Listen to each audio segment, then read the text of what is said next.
Because then if you fight him too long, then you're like, well, you just like ripped this guy in half the other day, so why are you not doing that to them? Exactly. It's like more like, oh, you're just playing with them because you can. You know what I mean? So you got to ride that happy medium of you know, where it doesn't become too silly. Yeah. I guess. Moral of the story: don't trust the cardinal. Yes. We're throwing it out there. Oh yeah. The transitions. The blood red transition. The screens just go like red. When they do like a flashback or you know, a vision for Katrina, they do this like weird kind of dated transition for the film where it's like weird cuts to it. Like, oh, here's this flashback in case just you know. couldn't figure it out. Yeah. Which goes with the time, and you know, it doesn't take away too much, but it's a little distracting. It is, yeah. We're just like, whoa, where did that come from? You know.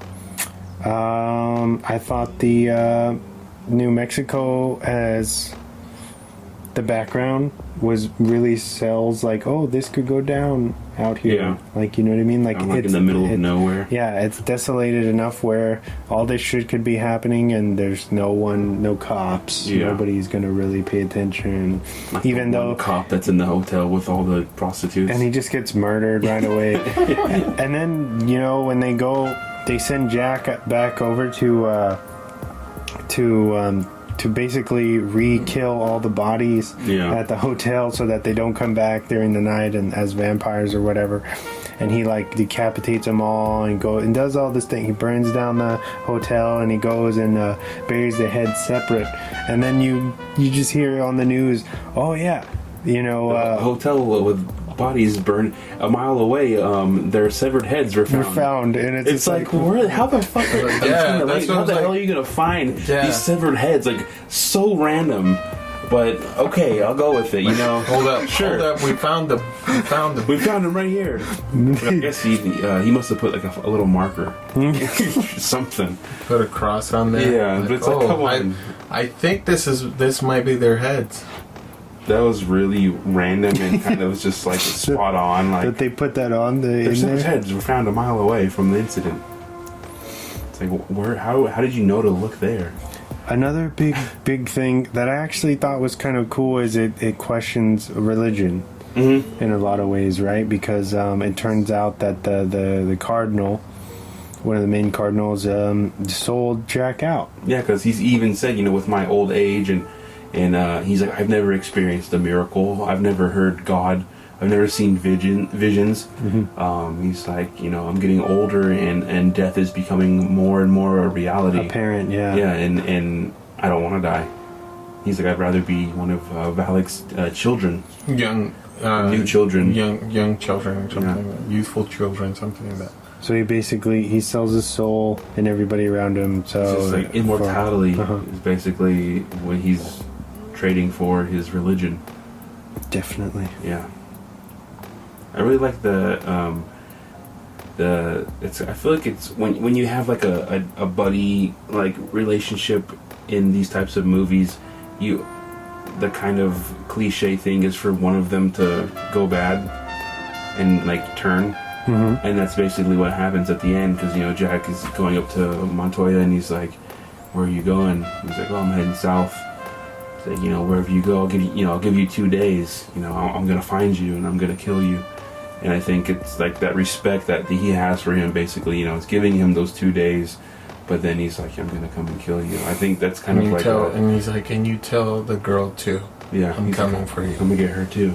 But I think that's kind of like a cliche thing when you have like in these types of movies, like monster movies, where someone can turn into something else. I think that, for me, I think that happens a lot in the movies that I see, where you get one of them turning and they're kind of like, oh, like, I'm going to get you later.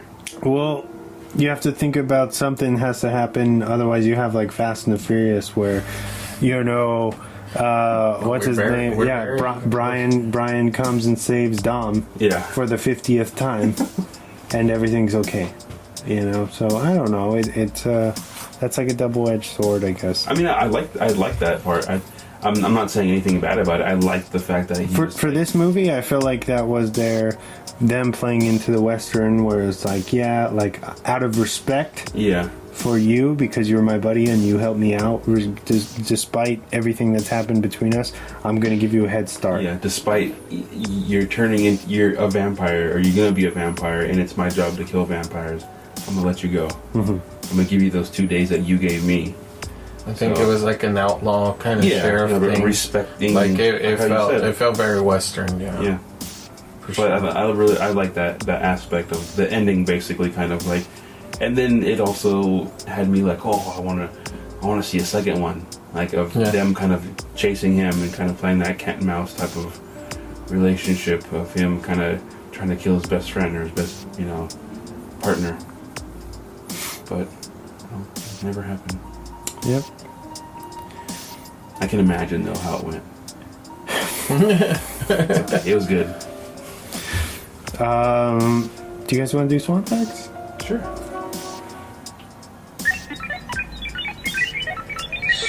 Also, how good is the second Padre? Oh, man. He kills it. Yeah, he's so good. We didn't talk about him at all. I think he had more character development. Yeah, because in the beginning he's kind of like a book. The cardinal even says he's our bookworm. Mm-hmm. He does all the research on everything, and he's kind of like he's a little square in the beginning, and then he kind of transitions into this badass. He saves vampire. Everyone. Yeah, he saves the day because he knows so much about what's going on. Yeah, he knew about Valak. He knew he takes out the priest. Yeah. So he's like, oh, fuck you, Valak. Now he can't, can't finish He turns a shotgun to his face. Yeah, like, ready to give his life up like nothing. And they really kind of play him down as like a pussy in the beginning. Like, he gets worked on by everyone. And then by the end, you really see that he's the one who's grown the most. You see that transformation. Mm-hmm. Everybody's kind of stayed the same.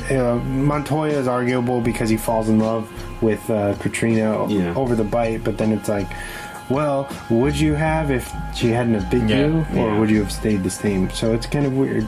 I really like that scene where, the Padre shoots the cardinal in the back and he falls down, and then Jack's like, fuck yeah, Padre. Go ahead and fuck with him. Yeah, I thought that those couple of lines that were right there, I thought that dialogue between him and Valak was just so comedic. I really like those ones, and that was a really cool kind of a growing a character growth scene for the Padre. Or real quick, James Wood's character Jack, he's never really scared of Valak the entire time. He was not even in the hotel. He's just like he's concerned about his friends. Yeah, but you can tell that he's just like, fuck this guy. Like, I'll fucking fight you right now. I don't give a shit. He said it too. After 600 years, does your dick still work? He says it too. Let me down. He's like, what do you want, Jack? Like, get me the fuck down. Like, he tells him, like, I want to fight you. Like, I'm like, God damn, bro, hold up. Ready to go. Alright, Swan Facts. The film is based on a book of the same name by John Stakely. Except for vampires, the last S is a money sign. Oh, okay. The script was largely rewritten by director John Carpenter, although he is uncredited in the film. Like usual. Unusual. This was released on October 30th, 1998. The budget was $20 million and it grossed $20.3 million. Just at the box office, but then it pulled in over $40 million in rentals and purchases after its initial theatrical run. Also pulling in over $20 million overseas. So pretty wild. It goes from like, oh shit, we just broke even. That sucks. Like we're fucked. Yeah. Not. That's cool. Before the digital age, right? Yeah. What a time. What a time to be alive. What else? This was the only real financially stable film for Carpenter in the 90s, as his sequel for Escape from New York, which is Escape from LA, tanked really hard. Yeah. Although the film kept its source material's title, there's little to none of the novel's original plot flowing through the movie. However, the author did say they kept a large amount of his dialogue. The film was produced by Largo Entertainment, who ultimately cut the budget in half, forcing Carpenter to change certain aspects of the script. But they were able to press on because of Carpenter's experience with shoestring budgets. Nice. The MPAA wanted to slap the original cut with the NC-17 due to excessive gore and violence. The team trimmed down the violence and were later granted the R. I think it was like something ridiculous, like 35 seconds of a scene. That was too. Do you think it might have been the hotel scene? Either that, or they do a similar scene set up towards the end when he gets the cross. Mm-hmm. You know, the cross that's gonna for the ceremony, and they just fucking slaughter the priests or the monks or whatever they were. There's some odd cutaways that look like some vampires were about to rip into some people, and then they just cut away. So I'm assuming it would be maybe something like that. Dolph Lundgren and Willem Dafoe were actually attached to this project in the early stages. Wow. Then they ended up leaving because the director had some kind of issues with somebody, and then he took them with him, basically, like, and they went and made some other movie. I forget what movie that was. Sorry, guys. That would have been crazy. Willem Dafoe playing Jesus and then playing Dracula. Carpenter's goal in the film, I'm pretty sure this is pretty obvious, but he wanted to make the vampires more aggressive and brooding and scary rather than hypersexualized, like we've seen time and time again. And Jack even says that too. Mm-hmm. He's like, vampires aren't like the Euro trash. Yeah. Do you think it was like more like he was throwing the jab at Interview with a Vampire? Maybe. Or Anne Rice. And Rice is like vampires, but that's kind of vampires in general, like Dracula and all that. It's all, there's like this kind of sexual allure around it, and a lot of like, especially like the teenager vampire movies and stuff, like even Twilight has that. Twilight has a lot of sexual tension in there. Because that's what vampires are. The mythology has turned into that, you know what I mean? Two westerns that inspired the film are The Wild Bunch and Red River. Nice. Carpenter considered the following for the lead role of Jack Crow: Clint Eastwood, Al Pacino, R. Lee Ermey, Joe Pesci, Kurt Russell, and Bill Paxton. Wow. I guess R. Lee Ermey, who is from the sheriff from Texas Chainsaw Massacre, the reboot.